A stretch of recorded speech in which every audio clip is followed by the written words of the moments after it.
1.3 sotuv Xonobodda $126,000 uy egasi tomonidan berilayotgan e'lon bo'lyapti. Okalar vaqti zo'ri, gap so'z bo'lishi mumkin emas. 1.3 sotuv 4 ta xonadan iborat, pastda podvali ham bor, 3 ta sanuzel bo'lyapti.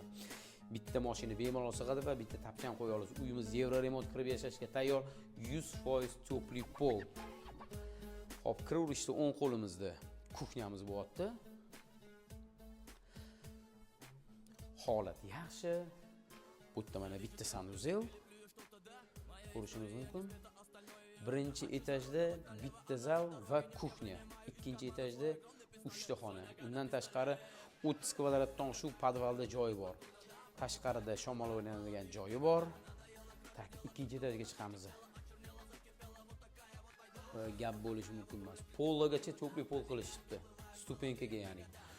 Xo'p, ikkinchi etajga chiqib olgan bo'lsa, ikkinchi etajda chap qo'limizda bitta mana birinchi etajdagi zal bor.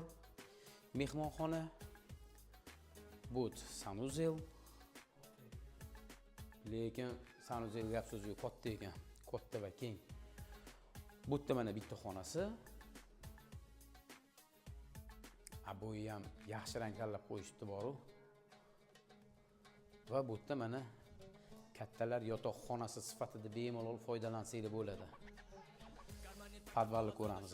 Bu yerimiz podvalni o'zi 30 kvadrat ekan почти. Bu yerda va kotyol xona. Kotyol xonasi ham katta, dvokonturli kotyolda bilsanglar ekonomishniy bo'ladi juda ham.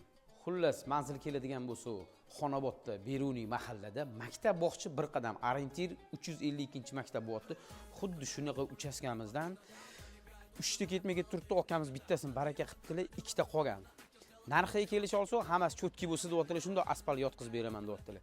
Uyimizning narxi $126,000, egasi nomerini qoldiramiz, bemalol aloqaga chiqsanglar bo'ladi. Sizlar bilan uychi bolalar, hammaga rahmat.